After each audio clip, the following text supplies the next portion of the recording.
കേരളത്തിൽ ഇന്ന് വ്യാപകമായി സാമൂഹ്യ ഇടങ്ങളിലും ആത്മീയ പ്രഭാഷണങ്ങളിലും സാഹിത്യ സംഭാഷണങ്ങളിലുമൊക്കെ ഉയർന്നു കേൾക്കുന്നൊരു സംഗതിയാണ് കൂടൊഴിഞ്ഞ കിളികൾ, കിളികൾ പറന്നുപോയ കൂടുകൾ, അനാഥമാകുന്ന വാർദ്ധക്യം, കൂണുപോലെ മുളച്ചു പൊന്നുന്ന അനാഥമന്ദിരങ്ങൾ, ഒറ്റപ്പെട്ടു പോകുന്ന വാർദ്ധക്യം, അലഞ്ഞു തിരിയുന്ന മുതിർന്ന പൗരന്മാർ. ഇത്തരം വാക്കുകളൊക്കെ വളരെ കാൽപ്പനികമായും സാങ്കല്പികമായും സാഹിത്യപരമായുമൊക്കെയാണ് നമ്മൾ പ്രഭാഷിക്കുന്നത്. കൂടാതെ വൈകാരികമായി ഇത് വിശദീകരിച്ച് കഴിയുമ്പോൾ പറയുന്നവരുടെ കണ്ണ് നിറയും, കേൾക്കുന്നവരുടെ കണ്ണ് നിറയും. പക്ഷേ ഇതിൻ്റെ എല്ലാം അടിസ്ഥാന കാരണങ്ങളിലേക്ക് അന്വേഷിച്ച് ചെല്ലുമ്പോൾ ഇതിൻ്റെ എല്ലാം റൂട്ട് സാമ്പത്തികത്തിലും ഒരു രാജ്യത്തിൻ്റെ പുരോഗതിയിലും വളർച്ചയിലേക്കുമൊക്കെയാണ് ചെല്ലുന്നത് എന്ന് നാം എത്ര പേർ ചിന്തിക്കുന്നു എന്നുള്ളതാണ് ഒരു പ്രധാന ചോദ്യം. ഞാനിത് ഈ അടുത്ത സമയത്ത് ചിന്തിച്ചു പോയത് ഡോക്ടർ മൻമോഹൻ സിംഗ് യാത്രയായപ്പോഴാണ്. അദ്ദേഹത്തിന് ഒരു പക്ഷേ ഒരു 50 വയസ്സിലോ 60 വയസ്സിലോ ഒക്കെയാണ് പ്രധാനമന്ത്രിയായതെങ്കിൽ ഒരു 10-25 വർഷം അദ്ദേഹത്തെപ്പോലൊരാൾ അല്ലെങ്കിൽ അദ്ദേഹത്തിൻ്റെ കൂട്ടൊരാൾ അല്ലെങ്കിൽ അദ്ദേഹത്തെപ്പോലെയുള്ള ഇനി ആരെങ്കിലും ഒക്കെ ഈ രാജ്യത്തിൻ്റെ ഭരണസാരഥ്യം ഏറ്റെടുത്തിരുന്നെങ്കിൽ ശുഷ്കമായ ഒരു രാജ്യത്തെ അവരുടെ സ്വപ്നങ്ങൾക്ക് പോലും നിറം നൽകി വാങ്ങൽ ശേഷിയും ചിന്തകളും ആഗ്രഹങ്ങളെയും സ്വപ്നങ്ങളെയും ഒക്കെ കെട്ടഴിച്ചു വിട്ട തരത്തിലുള്ള ഒരു മാസ്മരികമായ സാമൂഹ്യ വളർച്ചയ്ക്കും എന്തിന് കാൽപ്പനികതയുടെ തലങ്ങളെപ്പോലും മാറ്റിമറിച്ച ഒരു സാമ്പത്തിക പുരോഗതിക്ക് നാഴികക്കല്ലിട്ട ആളാണ് അദ്ദേഹം. ഇന്ന് ഞാൻ നേരത്തെ സൂചിപ്പിച്ച കാരണങ്ങളൊക്കെയും എത്തി നിൽക്കുന്നത് ഈ രാജ്യത്തെക്കുറിച്ച് കൃത്യമായ കാലത്തിനും അപ്പുറത്തേക്ക് ചിന്തിക്കാൻ കഴിയുന്ന ദാർശനികമായ ചിന്തകളും അതിന് വിത്തുപാകാൻ കഴിയുന്ന സ്വപ്നങ്ങളില്ലാത്ത ഭരണാധികാരികളും സ്വപ്നങ്ങളില്ലെങ്കിൽ പോലും വിദ്വേഷവും വെറുപ്പും തമ്മിലടിയും കൊണ്ട് ഒരു രാജ്യത്തെ വീർപ്പുമുട്ടിക്കുമ്പോൾ ഇനിയും ഒരുപാട് അനാഥരാകുന്ന വാർദ്ധക്യം ഇവിടെ പെറ്റുപെരുകും. രക്ഷപ്പെടാൻ കഴിയുന്നവനെല്ലാം നാട് വിട്ടു പോകും. എന്താ നമ്മുടെ ഗ്രാമങ്ങളുടെ സ്ഥിതി? എന്താ നമ്മുടെ നാടിൻ്റെ സ്ഥിതി? ഞാൻ ഈ അടുത്ത സമയത്ത് എൻ്റെ ഒരു സുഹൃത്തുമായി പുനരൂരിൽ നിന്ന് മടങ്ങി വരുമ്പോൾ ഡിസംബറിൻ്റെ ഒരു സന്ധ്യാനേരമാണ്. മഞ്ഞ് വീണിട്ടുണ്ട്.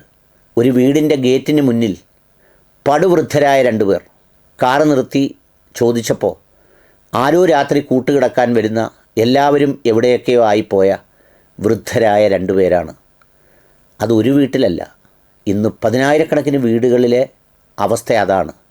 എന്തുകൊണ്ടാണ് അത് സംഭവിക്കുന്നത് എന്ന് ചിന്തിക്കുമ്പോൾ കുറച്ച് പേർ അസൂയയും കുശുമ്പും ഒക്കെ വെച്ച് തന്തയും തള്ളയോടും കൂറില്ലാത്തവർ, അവരെ നോക്കാത്തവർ, അവരെ തിരിഞ്ഞു പോലും നോക്കാത്തവർ, കാല് ചവിട്ടി കളഞ്ഞിട്ട് പോകുന്നവർ എന്നൊക്കെ പറയുമ്പോഴും ഇവരെല്ലാം പോയത് ജീവിക്കാനുള്ള വരുമാനം തേടിയും ജീവിത സുഖം തേടിയും തന്നെയാണ്. ജീവിക്കാനുള്ള വരുമാനം അത്രമേലൊന്നും കിട്ടിയില്ലെങ്കിലും അതിൻ്റെ ഒരു പകുതിയെങ്കിലും ഈ നാട്ടിൽ കൊടുക്കാനായാൽ, അതിൻ്റെ അവസ്ഥ സൃഷ്ടിക്കാനായാൽ, ഇന്ന് അവർ പോയി പണിയെടുക്കുന്ന പല കോർപ്പറേറ്റ് കമ്പനികളോ സ്ഥാപനങ്ങളോ ഒക്കെ അടങ്ങുന്ന സമ്പൽ സമൃദ്ധമായ ഒരു അന്തരീക്ഷം ഈ രാജ്യത്തുണ്ടെങ്കിൽ ഇവരെല്ലാവരും ഇവിടെ ജീവിക്കും. അവരുടെ മനസ്സിലുമുണ്ട് ഈ ഗ്രാമവും ഇടവഴിയും കുളവും അച്ഛനും അമ്മയും ഒക്കെ ഉണ്ട്. പക്ഷേ ജീവിതമാർഗം തേടി അവിടേക്ക് പോയി ഇനി നാളെ തിരിച്ച് ഇവിടേക്ക് വരുമ്പോൾ ഇവിടെ ബാക്കിയാവുന്നത് എന്താ? ഇവിടെ ബാക്കിയാവുന്നത് സ്പർദ്ധ, രാഷ്ട്രീയക്കാരുടെ പിരിവ്, ഭീഷണി, വിരട്ടൽ, പിന്നിതെല്ലാം കൂടാതെ മതവിദ്വേഷം, ജാതിവെറി, പിന്നെയോ അമ്പലങ്ങളും പള്ളികളും തുരക്കൽ, പിന്നെയോ ആഘോഷങ്ങൾ തടസ്സപ്പെടുത്തൽ, ആളുകളെ അടിച്ചു കൊല്ലൽ. ഇത്ര സമാധാനമില്ലാത്തൊരു നാട്ടിലേക്ക് ആരാണ് മടങ്ങി വരിക? ആരാണ് ബിസിനസ് സംരംഭവുമായി വരിക? നമ്മുടെ ആരുടെയെങ്കിലും മകനെയോ മകളെയോ കെട്ടിക്കുമ്പോൾ തമ്മിലടിച്ച് വഴക്കുണ്ടാക്കുന്നൊരു വീട്ടിൽ നിന്ന് സംബന്ധം എടുക്കുമോ? ബന്ധമെടുക്കുമോ? 10-20 വർഷത്തെ ജീവിതത്തിന് വേണ്ടിയായിരിക്കും ചിലപ്പോൾ അവിടുത്തെ വഴക്കിനേക്കാൾ പറ്റുന്ന വഴക്കാളിയായിരിക്കും നമ്മൾ അങ്ങോട്ട് കൊടുക്കാൻ പോകുന്നതോ എടുക്കാൻ പോകുന്നതോ. പക്ഷേ നമ്മൾ പറയുക പറ്റത്തില്ല, നമ്മളുമായിട്ട് പറ്റത്തില്ലെന്ന് പറയും. ഇതേ അവസ്ഥ തന്നെയാണ് ഒരു രാജ്യത്തിൻ്റെയും. ഇന്ന് ഇതുപോലെ ഒഴിഞ്ഞ വീടുകളുടെ പറമ്പുകളൊക്കെ കാണിക്കാൻ വേണ്ടി 2-3 വർഷം കൂടിയിരുന്ന് കൊച്ചുമക്കളെയും നുള്ളിപ്പറക്കി ഈ വീടുകളുടെ മുന്നിലെത്തി, ഇതിൻ്റെ അറമ്പത്തായിരുന്നു എൻ്റെ അച്ഛൻ ഇരുന്നത്, ഇവിടെയായിരുന്നു ഞങ്ങൾ ഊഞ്ഞാല് കെട്ടിയത്, ഈ വരമ്പിലൂടെ ഓടിയാണ് ഞങ്ങൾ കുളിക്കാൻ പോയത് എന്നൊക്കെ പറയുമ്പോൾ അവിടെയൊക്കെ കൊടുങ്കാട് പിടിച്ച് കിടക്കുന്ന സ്ഥലങ്ങളാണ്. ആളില്ലാത്ത വീടുകൾ എത്ര എണ്ണമാണ്. അപ്പോൾ എന്തെങ്കിലും സ്വപ്നങ്ങളോ ആഗ്രഹങ്ങളോ വിദ്യാഭ്യാസ യോഗ്യതയോ ഉള്ളവർ ഇവിടെ നിന്ന് പറന്നു പോകും.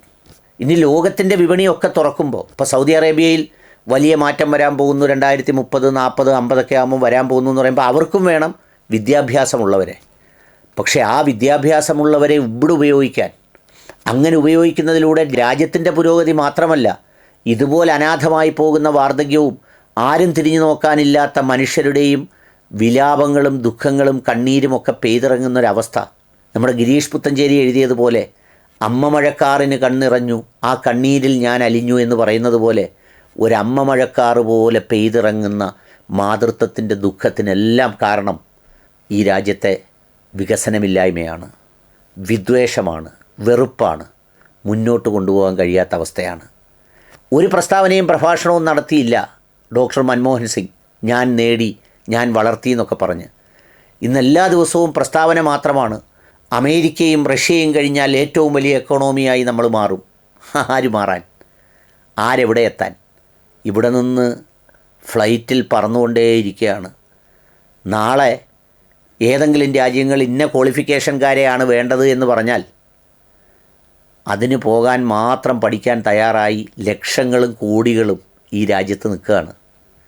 പൊതുവിദ്യാലയങ്ങൾ തകരും, അനാഥരുടെ നിലവിളികൾ ഒരുപാടുണ്ടാവും, സാമൂഹിക സാമ്പത്തിക അസമത്വം സൃഷ്ടിക്കപ്പെടും. പണ്ട് കോവിഡ് കാലത്തെ ലോക്ക്ഡൗൺ പോലെ അപ്രഖ്യാപിത ലോക്ക്ഡൗണുള്ള മേഖലകളും വീടുകളും ഗ്രാമങ്ങളും ജനിക്കപ്പെടും. അതാണ് വാസ്തവം. ഇനി ബാക്കി നിങ്ങളുടെ ചിന്തയ്ക്ക് വിടുന്നു ഞാൻ.